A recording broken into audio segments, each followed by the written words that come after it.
chez nous. Oh, bon, alors, on a Maître Sonnet en ligne, mais en visuel. Maître Sonnet Saint-Louis, une fois, deux fois. Comment ça va, Maître Sonnet Saint-Louis? Ça va bien, mais, et Alors, vous-même? moi-même, je vais très bien, grâce à Dieu, même quand ça va mal par chez nous, Maître Sonnet Saint-Louis, parce que ça va très Oui, mal, mais ça là. va mal. C'est comme si, très mal dans le pays, c'est comme si nous sommes dans une catastrophe qui végète. Ouais, oui, mais ça a avancé un petit peu plus. On parle de 180 personnes assassinées par un chef de gang dans Cité Soleil.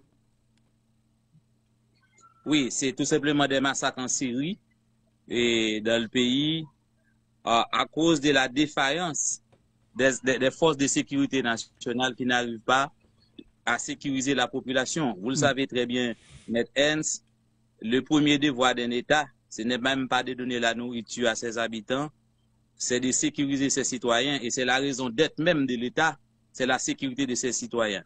Donc nous sommes arrivés à un moment où l'on peut dire on assiste à une faillite totale de l'État dans tous les domaines et de la vie publique. Alors, mais le domaine de la justice, c'est comment je pourrais dire ça? C'est un domaine à part qui est maltraité. Quand je dis à part, je sais que ça veut dire que c'est un pilier, un des trois piliers de la démocratie. Lorsqu'on veut bâtir une démocratie, on prend soin des trois piliers. Exemple, on cite votre client est cité pour être entendu par le juge dans le cas de ce scandale, n'est-ce pas? Et il a décidé qu'il n'y a pas suffisamment, qu'il ne n'est pas suffisamment reçu de garantie pour sa sécurité. Donc, et compte tenu aussi qu'il est à l'étranger, il préfère intervenir par visioconférence. Comment, et comme vous savez, Maître Sonnet, c'est ainsi que se comportent tous les grands d'Haïti, ou presque tous les grands, lorsqu'ils font face à la justice. Aucun respect pour cette justice haïtienne. Et Maître Hens, vous le savez très bien que la justice, comme vous venez de le dire, c'est un des piliers donc de l'état des droits.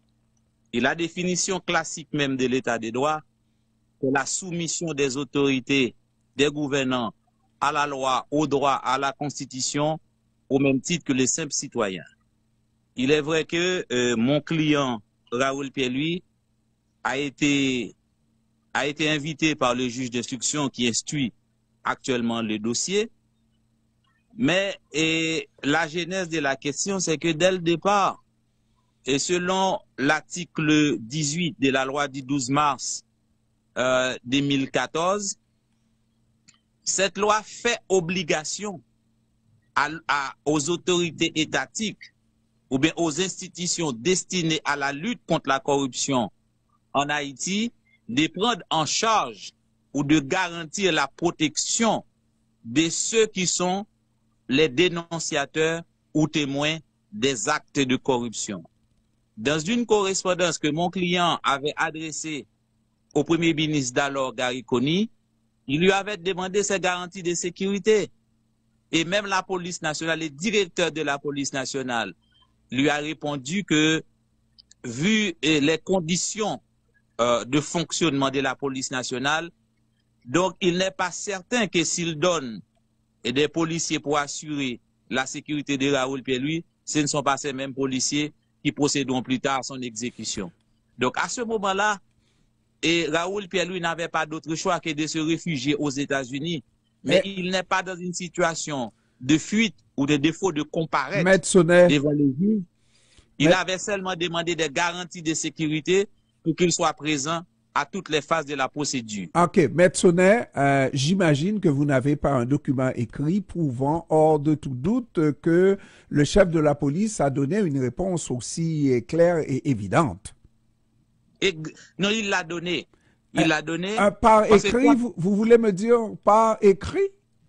non, c'est pas par écrit. Ah, bon. Au moment, justement, quand il a pris quand il a pris la décision de dénoncer les 3 conseillers du Conseil présidentiel des transitions dans une lettre et qu'il avait adressée à Gary Coney, et dans cette lettre-là, il avait demandé les garanties de sécurité. Ouais. Et Gary Coney, dans sa démarche, il lui a demandé de voir le directeur général de la police pour voir ce qu'il peut faire. Mais à ce moment-là, il faut dire que Raoul Pellu n'a pas été encore démis de sa fonction en qualité de président du conseil d'administration de la BNC. C'est pourquoi, c'est la raison pour laquelle il s'était présenté à ULCC pour être auditionné par les enquêteurs. À ce moment-là, il était encore président du conseil d'administration de la BNC. À partir du moment où il a été démis de sa fonction, il ne disposait plus de policiers, d'agents de policiers, donc attaché à sa sécurité personnelle. Donc il avait remis sa voiture qui était un blindé, et les policiers qui étaient attachés à sa sécurité personnelle donc n'étaient plus. Donc à ce moment-là, il était nu comme un ver, sa sécurité n'était pas protégée, et c'est la raison pour laquelle lors de la première demande d'invitation du juge d'instruction, nous avons exigé les mêmes garanties. Ce n'est pas nous qui formulons les garanties, ce sont des garanties qui sont fixées. Oui, dans la loi. À ce moment-là, il s'est présenté devant le juge, devant l'ULCC, et a été auditionné. Qu'est-ce qui nous dit que s'il se présente en personne devant le juge d'instruction cette fois-ci, il n'aura pas les mêmes garanties qu'il a eues devant l'ULCC? Non, c'est pas les mêmes garanties. Donc je vous dis que à ce moment-là, il était encore président du conseil d'administration de la BNC, et il avait des agents de sécurité qui étaient attachés à sa fonction. Donc il avait eu une machine blindée, donc qui était attachée aussi à sa sécurité personnelle. Donc à partir du moment où il a été démis de sa fonction, donc tous les privilèges dont il bénéficiait et n'existe pas. Alors, ce sont des privilèges qui étaient attachés à la fonction. Maître Saudet, je comprends que c'est un personnage et qui a dénoncé des gens haut placés, n'est-ce pas? Mais cette même garantie de sécurité est valable pour tous les justiciables du pays. Si tout justiciable, pour se présenter devant un juge, commence à exiger ce type de garantie de sécurité, c'est-à-dire en présence de policiers et tout ça, etc., et blindé et tout ça, est-ce qu'il va y avoir des gens à se présenter devant la justice haïtienne, Maître Saudet Saint-Louis? Donc, il ne faut pas prendre ce cas-là comme un cas simple. C'est un cas extrêmement compliqué. Il s'agit de la corruption. Parce que les bras des corrompus, donc, sont longs. Et c'est pourquoi les conventions des Nations Unies qui traitent la question de la corruption et même les lois haïtiennes en matière de corruption font obligation aux institutions qui sont destinées à la lutte contre la corruption en Haïti de prendre en charge la garantie de sécurité de ceux qui ont osé dénoncer les corrupteurs et les corrompus. Bon, alors, cela dit... Pour que ces derniers-là ne soient pas l'objet de menaces incessantes de la part de ceux qui sont poursuivis pour crimes de corruption. OK. Et ceci dit, et je comprends ça aussi, ceci dit, est-ce que l'avocat ne devrait pas se présenter, que vous êtes d'ailleurs, devrait pas se présenter pour, en tout cas, faire des représentations devant le juge pour parler de cette sécurité? Si le juge donne une décision à l'effet que votre client doit se présenter quand même, vous pouvez toujours décider d'aller en appel, et la cour d'appel décide de donner raison à la première instance, vous pouvez toujours aller en cassation, etc. Mais vous devez vous présenter et ne pas mettre le juge devant une situation de fait accompli. C'est ça qui suppose qu'on respecte, qu'on respecte la justice de notre pays. C'est ça qui va donner vraiment du muscle à cette justice haïtienne. Sinon, tout le monde viole cette justice haïtienne, non? Oui, mais écoutez, exactement c'est ce que nous avons fait. Parce que les juges, au même titre que les avocats, doivent se soumettre à la loi, donc au même titre que les justiciables. Ce que nous avons fait, nous avons écrit au juge d'instruction. Donc pour lui dire premièrement, il y a une situation matérielle qui rend impossible la comparution de M. Raoul Pierre-Louis devant vous. Premièrement, parce que Raoul Pierre-Louis n'est pas sur le territoire national, il est hors du pays. Maintenant, il lui a donné un jour franc qui équivaut à 3 jours ordinaires pour se présenter devant lui. Je lui ai dit que matériellement, il est impossible, d'autant plus que tous les vols de l'étranger en direction d'Haïti et plus précisément des États-Unis vers Haïti ont été suspendus. Donc, il n'y a pas de vol entre les États-Unis et Haïti. C'est un bon point. Première considération.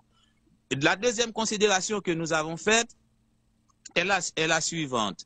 Maintenant, les garanties de sécurité, donc pour Raoul comme lui, comme le veulent les dispositions de l'article 18 de la loi du 12 mars 2014 sur la corruption.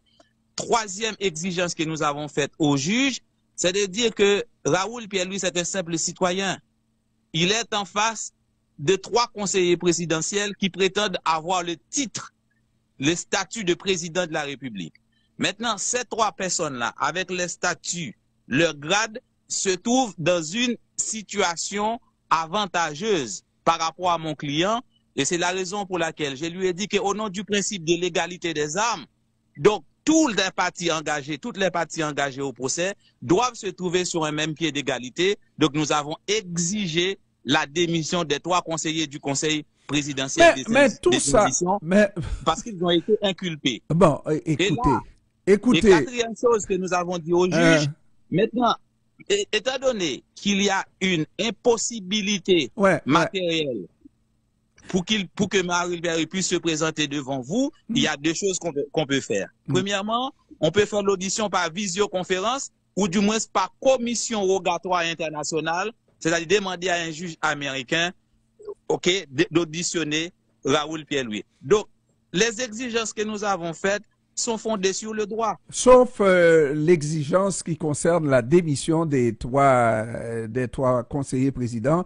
Ça, le pouvoir n'a aucune capacité d'exiger que ces gens-là démissionnent. Cela dit, parenthèse, il y a eu la convocation d'un de ces conseillers présidents, M. Gérald Gilles, et qui ne s'est pas présenté aujourd'hui. Quelle est la position de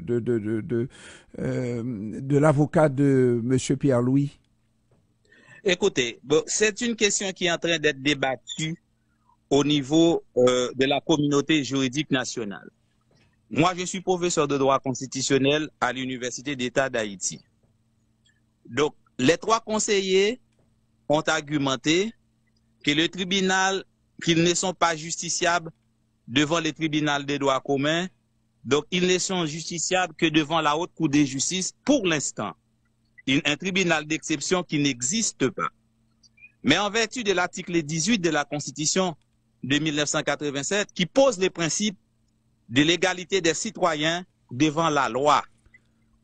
Et deuxième considération qu'on peut faire, la forme du gouvernement qu'on a aujourd'hui, un conseil présidentiel qui n'est pas prévu par la Constitution.